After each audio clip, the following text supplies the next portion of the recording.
Hello everyone, welcome again to another video of microbiology. So friends, आज हम चालू करने जा रहे हैं क्लास 11 बायोलॉजी का एनिमल किंगडम वाले चैप्टर का पार्ट 2। होपफुली आप सभी ने इसका पार्ट 1 देख ही लिया होगा। अगर आप में से किसी ने उसे मिस कर दिया है तो कोई बात नहीं, लिंक आपको डिस्क्रिप्शन में मिल जाएगा, आप वहाँ पर जाके देख लीजिएगा। सो चालू करते हैं without wasting the time part 2। आज के हमारे कुछ गोल हैं जो हमें अच्छी तरीके से कवर करने हैं आज के इस पूरे लेक्चर में। तो देखते हैं। तो सबसे पहले हम कवर करेंगे फाइलम मोलस्का के बारे में। तो देखिएगा, जो ऐसे एनिमल्स जो इसके अंदर आते हैं उनकी जो बॉडी होती है वो 3 हिस्सों में डिवाइडेड होती है, हेड, मस्कुलर फूट और विसरल हम्प। ठीक है, साथ ही उनकी जो बॉडी होती है वो कवर्ड होती है कैल्शियस शेल से। ठीक है, ओके। आगे देखते हैं। इनके पास अपना एक रेस्पिरेशन ऑर्गन होता है जिसे हम रेड्यूला बोलते हैं, जिसकी हेल्प से वो अपना खाना खाते हैं। ओके, एग्जाम्पल में पाइला और ऑक्टोपस। ठीक है, स्क्रीन पर फोटो देख पा रहे होगे अच्छी तरीके से। आपने एक बात ऑब्जर्व करी होगी, हमने स्टार्टिंग में जो पढ़ा था और जो अब हम जो पढ़ रहे हैं उनमें बहुत अंतर आ रहा है। यानी आपने ये बात ऑब्जर्व करी होगी कि पहले ऑर्गेनिज्म के पास कुछ नहीं था, हेड नहीं था, मस्कुलर फुट नहीं था, कुछ नहीं था, ना ही उसके पास कोई माउथ था। लेकिन अब उसके पास माउथ आ चुका है, हेड आ चुका है, मस्कुलर फूट आ चुका है। यानी डेवलपमेंट अब प्रोसीजर में आ चुका है, डेवलपमेंट फर्दर बढ़ चुका है आगे। ठीक है, क्लियर। आगे देखते हैं फाइलम अकाइनोडर्मेटा। तो देखिएगा, ये ऐसे एनिमल्स होते हैं जिनके ऊपर ट्रिप्टोप्लास्टिक यानी 3 लेयर होती हैं। कौन कौन से आपको पता होंगी कमेंट सेक्शन में बता दीजिएगा। इनके पास वास्कुलर सिस्टम होता है।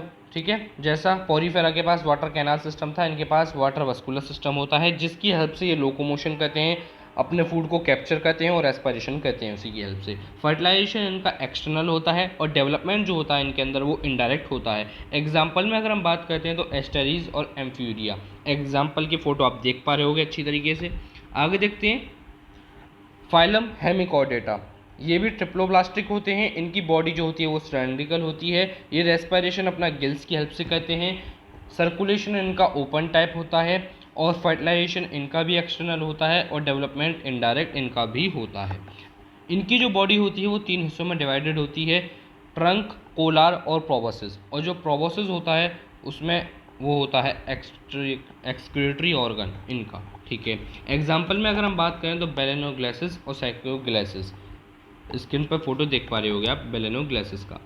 ठीक है, देखिए फाइलम कॉर्डेट्स। देखिएगा, इस फाइलम कॉर्डेट्स को चालू करने से पहले हम एक टर्म का मतलब समझ लेते हैं, नोटोकॉर्ड। तो देखिएगा, the notochord is a middle line structure that is present in all the members of chordates. यानी नोटोकॉर्ड एक टाइप का ऐसा मिडिल लाइन स्ट्रक्चर होता है जो कि प्रेजेंट होता है सभी कॉर्डेट्स के मेंबर्स के पास। जैसे आप देख पा रहे होगे, ये दिस इज योर नोटोकॉर्ड, ये वाला, ये है आपकी यहाँ पर ये नोटोकॉर्ड। ठीक है, ओके। तो इनके अंदर नोटोकॉर्ड प्रेजेंट होती है। ये ट्रिप्लोब्लास्टिक होते हैं। इनके अंदर ऑर्गन सिस्टम वाला डिवीज़न होता है। इनके अंदर क्लोज टाइप सर्कुलेशन होता है। इनका जो हेड होता है वो वेंट्रल यानी आगे की तरफ होता है। पोस्ट एनल टेल प्रेजेंट होती है। ठीक है, ओके। आगे देखते हैं, इनके 3 सब फाइला होते हैं, यानी इनकी 3 सब कैटेगरीज होती हैं। सबसे पहले इसमें आई यूरोकॉर्डेटा।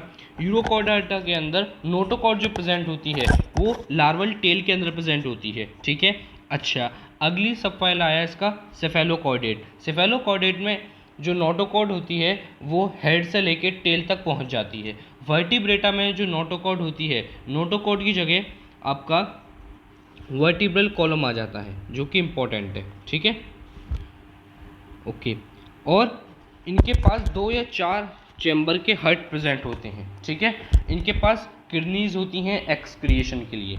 इसलिए सभी वर्टिब्रेटा जो होते हैं वो कॉर्डेट्स होते हैं, लेकिन जो सभी कॉर्डेट्स होते हैं वो वर्टिब्रेटा नहीं होते। इस पॉइंट को आप हमेशा ध्यान रखिएगा। ठीक है, एग्जाम्पल में एस्किडिया आप देख पा रहे होगे स्क्रीन पर।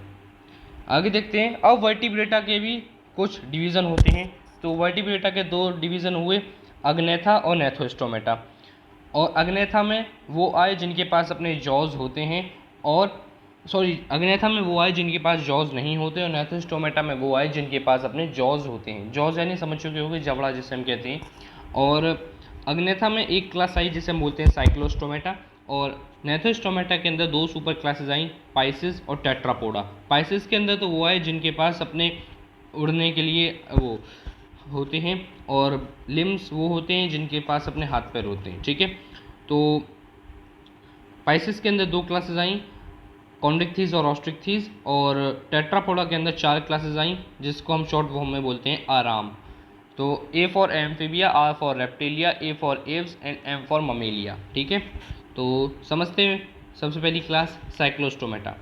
देखिएगा साइक्लोस्टोमेटा में जितने भी एलिमेंट्स आएंगे उनके पास 6 या 15 पेयर ऑफ गिल स्लिट्स होंगे रेस्पिरेशन के लिए। सर्कुलेशन जो होगा वो क्लोज टाइप होगा और वो मेराइन होंगे, परंतु वो माइग्रेट करेंगे फ्रेश वाटर की तरफ फॉर एग लेइंग, ठीक है। और एग लेने के बाद वो मर जाएंगे, ओके। और जो उनके लार्वा हैं वो दोबारा आ जाएंगे ओशियन की तरफ, ठीक है। एग्जाम्पल में पेट्रोमाइजन और मैगजीन। पेट्रोमाइजन का स्ट्रक्चर अपने स्क्रीन पर देख पा रहे होगे अच्छी तरीके से, यानी ये इंपॉर्टेंट कैरेक्टरिस्टिक है इस साइक्लोस्टोमेटा का कि ये होते मेराइन हैं परंतु माइग्रेट करके आते हैं फ्रेश वाटर के पर फॉर एग लेइंग, ठीक है। ये बहुत इंपॉर्टेंट पॉइंट है इसका। आगे देखते हैं क्लास कॉन्ड्रिक्थीज। तो यानी अब हम आ चुके हैं आपके पाइसेस वाले में, नेथोस्टोमेटा के, ठीक है। तो यानी इनके पास अपना पावरफुल जॉ होते हैं, सेक्सेस सेपरेट होते हैं यानी फीमेल अलग और मेल अलग, ओके। इनके अंदर इंटरनल फर्टिलाइजेशन होता है, ये इनमें से बहुत सारे लोग विविपेरस होते हैं। इलेक्ट्रिक ऑर्गन प्रेजेंट होता है ऐसे एनिमल्स के पास जिसे हम बोलते हैं टॉर्पिडो, बहुत इंपॉर्टेंट है ये। इलेक्ट्रिक ऑर्गन प्रेजेंट होता है टॉर्पिडो, और पॉइजन स्टिंग प्रेजेंट होती है जिसे हम बोलते हैं ट्राइगन, ठीक है। और एग्जाम्पल में स्कोलिडन और प्रिस्टिस आते हैं इसके अंदर, ठीक है। बहुत इंपॉर्टेंट है, ध्यान समझना इसे, ओके। तो ऐसे जानवरों से आप दूर रहना जब कोई आप स्विमिंग करने जाओ तो, ठीक है। तो आगे देखते हैं क्लास ऑस्ट्रिक्थीज। तो इनकी जो बॉडी होती है वो स्ट्रीमलाइन बॉडी होती है। इनके पास 4 पेयर ऑफ गिल स्लिट्स होते हैं जिसकी हेल्प से वो रेस्पिरेशन करते हैं, और वो जो गिल स्लिट्स हैं वो ओपर्क्यूलम की हेल्प से कवर्ड होते हैं, और इनकी बॉडी के ऊपर स्केल्स प्रेजेंट होते हैं। इनका दो हार्ट मतलब इनके हार्ट में 2 चैम्बर्ड होते हैं, और फर्टिलाइजेशन इनका एक्सटर्नल होता है और डेवलपमेंट इनका डायरेक्ट होता है। एग्जाम्पल में अगर हम बात करें तो कैटला और हिप्पोकैम्पस। इसके अंदर एक फेमस मछली आती है जिसका नाम होता है रोहू, साउथ में बहुत फेमस है ये मछली, ठीक है। अब डिफरेंस देख लेते हैं कॉन्ड्रिक्थीज और ऑस्ट्रिक्थीज का, एक बार में अच्छी तरीके से में हो जाएगा आपको। तो ये 3 नंबर में पूछ लिया जाता है जो मैंने अभी आपको दिखा रखा है, तो इसका स्क्रीनशॉट खींच लेना हो सके तो देखिएगा। कॉन्ड्रिक्थीज देखते हैं, एक classes of fish that includes those with a cartilaginous skeleton, यानी कॉन्ड्रिक्थीज के अंदर वो फिशेज आती हैं जो कि जिनका जो स्केलेटन होता है वो कार्टिलेज से मिलकर बना हुआ होता है, जबकि ऑस्ट्रिक्थीज के अंदर वो मछली आती हैं जिनका जो स्केलेटन बना हुआ होता है वो बोन से मिलकर बना हुआ होता है, ठीक है। कॉन्ड्रिक्थीज के अंदर जो एक्सोस्केलेटन होता है वो बहुत छोटे डेंटिकल्स से मिलकर बना हुआ होता है जिसे हम बोलते हैं प्लैक्वाइड। क्या बोलते हैं? प्लैक्वाइड, ठीक है। आगे देखते हैं ऑस्ट्रिक्थीज में। ऑस्ट्रिक्थीज में जो एक्सोस्केलेटन होता है वो थिन बॉडी प्लेट से मिलकर बना हुआ होता है जिसे हम बोलते हैं साइक्लॉइड्स। क्या बोलते हैं? साइक्लॉइड्स, ठीक है। ये जो कॉन्ड्रिक्थीज होते हैं ये मोस्टली मेराइन के होते हैं, परंतु जो आपकी ऑस्ट्रिक्थीज होती हैं ये मेराइन और फ्रेश वाटर दोनों में मिल सकती है। समझ चुके हो आप कैसे, ठीक है, क्लियर। आगे देखते हैं, अब हम आ चुके हैं टेट्रापोडा की पहली क्लास में जिसका नाम है एम्फीबिया। एम्फीबिया 2 शब्द से मिलकर बना हुआ होता है, एम्फी और बिया। एम्फीबिया का मतलब होता है ड्वेल लाइफ, यानी ये 2 जगह पर स्टेबल हो सकते हैं आसानी से, यानी ये सॉइल पर भी रह सकते हैं और पानी में, दोनों जगह रह सकते हैं ये, ठीक है, ओके। इनकी जो बॉडी होती है वो 2 हिस्सों में डिवाइडेड होती है, हेड और ट्रंक, ठीक है। इनके पास कान की जगह एक टिम्पेनम नाम का ऑर्गन प्रेजेंट होता है जो कि इंडिकेट करता है ईयर को। ये रेस्पिरेशन कर सकते हैं अपना गिल्स से, लंग्स से और स्किन से, ठीक है। फर्टिलाइजेशन इनके अंदर इंटरनल होता है, एक्सटर्नल होता है सॉरी, और इनके अंदर ओविपेरस होते हैं बहुत सारे लोग, और डेवलपमेंट इनका इनडायरेक्ट होता है। एग्जाम्पल में अगर हम बात करें तो सलमेंड्रा और राना, ठीक है। क्लियर है यहाँ तक आप सभी को? कोई दिक्कत कोई परेशानी हो तो कमेंट सेक्शन में बता दीजिएगा। आगे देखते हैं क्लास रेप्टिलिया। देखिएगा ये ऐसे एनिमल्स होते हैं जिनकी स्किन ड्राई होती है और उनकी स्किन के ऊपर स्केल्स होते हैं, ठीक है। ये रेस्पिरेशन अपना लंग्स से करते हैं। हार्ट इनका 3 चैम्बर्ड होता है एक्सेप्ट क्रोकोडाइल। ध्यान रखना है, क्रोकोडाइल ही एक ऐसा एनिमल है जिसका हार्ट और हमारा हार्ट एक जैसा होता है, यानी ह्यूमंस का हार्ट और क्रोकोडाइल का हार्ट एक जैसा माना गया अभी तक, ठीक है, ओके। और ये ओविपेरस होते हैं रेप्टिलिया वाले लोग, और फर्टिलाइजेशन इनके अंदर इंटरनल होता है, डेवलपमेंट इनका डायरेक्ट होता है। एग्जाम्पल में अगर हम बात करें तो चैमोलियन और क्रोकोडाइलस, ठीक है। क्लियर? क्या क्लियर है यहाँ तक? आपने अभी तक ऑब्जर्व करा होगा कि कितना डेवलपमेंट आ चुका है एनिमल्स के अंदर भी। पहले हार्ट नहीं था, फिर हार्ट आया, फिर मुंह आया, तो मतलब डेवलपमेंट हो रहा है ना, तो वही है, ओके। एग्जाम्पल्स की आप फोटो देख सकते हो नीचे। इसके अंदर टॉर्टोइज भी आता है भाई, ठीक है, और नाग देवता भी आते हैं इनके अंदर। क्लियर? चलिए आगे देखते हैं क्लास एव्स। एव्स के अंदर फोटो से क्लियर ही होगा आपको, जो उड़ सकते हैं, पंछी आते हैं इसमें सारे, ठीक है। इनकी स्किन ड्राई होती है, रेस्पिरेशन अपना गिल्स की हेल्प से करते हैं।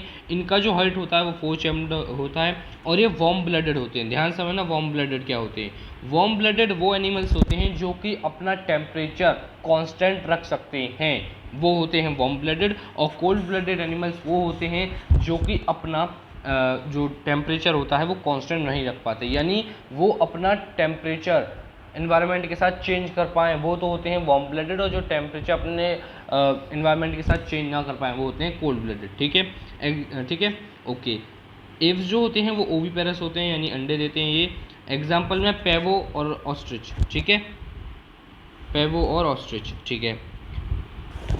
पेवो यानी आप अपने मोर को बोलते हो, और जो मैंने इसमें फ़ोटो दिखा रखा है स्टेकुला, जिसे आप तोता बोलते हो, पैरट जिसे बोलते हो, तो ये वो है, ठीक है। आगे देखते हैं क्लास ममेलिया। तो ये एक पहली क्लास है जिसके अंदर ममेरी ग्लैंड आए सबसे पहले, ठीक है। इनके ऊपर हेयर्स होते हैं, ठीक है। रेस्पिरेशन अपना गिल्स से करते हैं। इनके पास 2 पेयर ऑफ लिम्स होते हैं, लिम्स यानी हाथ पैर, 2 हाथ और 2 ही पैर, ठीक है। इनका हार्ट 4 चैम्बर्ड होता है। ये ओविपेरस और विविपेरस दोनों हो सकते हैं। एग्जाम्पल में मैक्रोपस और पेट्रोपस, ठीक है, क्लियर। एग्जाम्पल में यानी आप प्योर हिंदी में बात करो तो वही कंगारू और आपका चमगादड़, ठीक है, क्लियर। चलो एक बार डिफरेंस देख लेते हैं एम्फीबिया और रेप्टिलिया के बीच में। कन्फ्यूज़न रहती है यहाँ पे बहुत लोगों को, देखिएगा।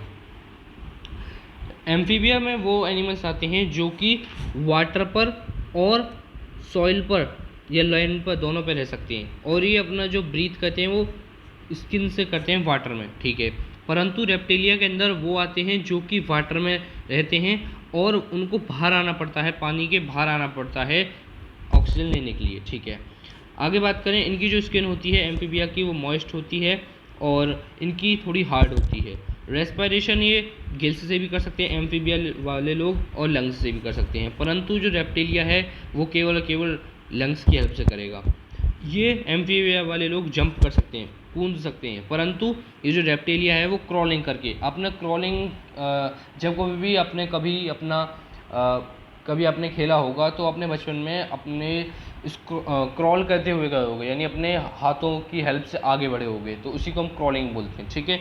यानी एक टाइप का रेंगना, ये समझिए, थोड़ा सा रेंगना ही बोलिए, जैसे आपका क्रोकोडाइल जैसे चलता है वैसे ही, ठीक है।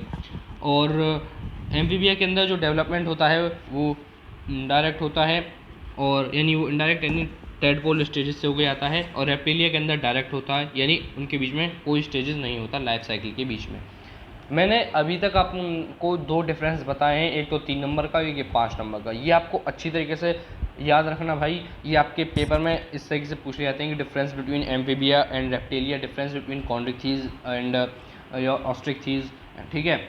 MCQ में आ सकता है कि इलेक्ट्रिक ऑर्गन किसके अंदर प्रेजेंट होता है और रेड्यूला किसके अंदर प्रेजेंट होता है, ठीक है। सेकंड लार्जेस्ट फाइलम कौन सी है, क्लास कौन सी है, इस तरीके से आपको क्वेश्चन आपके पेपर में देखने को मिल सकते हैं। तो अच्छी तरीके से करिएगा इस पूरे चैप्टर को। So friends, by this we have completed the whole animal kingdom of class 11th। आशा करता हूँ ये आपको अच्छी तरीके से आपके माइंड में क्लियर हो गया होगा इस लेक्चर को अटेंड करने के बाद। अगर आपको तब भी कोई डाउट है, तब भी कोई क्वेरी है, तो कमेंट सेक्शन में बता दीजिएगा। मैं उस क्वेरी पर पूरी कोशिश करूँगा कि वो आपको क्लियर हो जाए आपके माइंड में, ठीक है। तो यानी ओवरऑल बात ये है कि ये आपके एग्ज़ाम के लिए बहुत इंपॉर्टेंट है, इसको आप अच्छे तरीके से करिएगा जिसकी हेल्प से आपके अच्छे नंबर आए इस पूरे बायो वाले चैप्टर में। So thanks for watching. Lastly leave a like. अगर आपको अच्छा लगा हो ये लेक्चर तो subscribe the channel for this type of interesting lectures. मिलता हूँ बहुत जल्दी एक नए लेक्चर एक नए चैप्टर में। तब तक के लिए be safe, be happy, keep loving, keep supporting friend. Bye bye everyone, bye bye to all. मिलता हूँ बहुत जल्दी।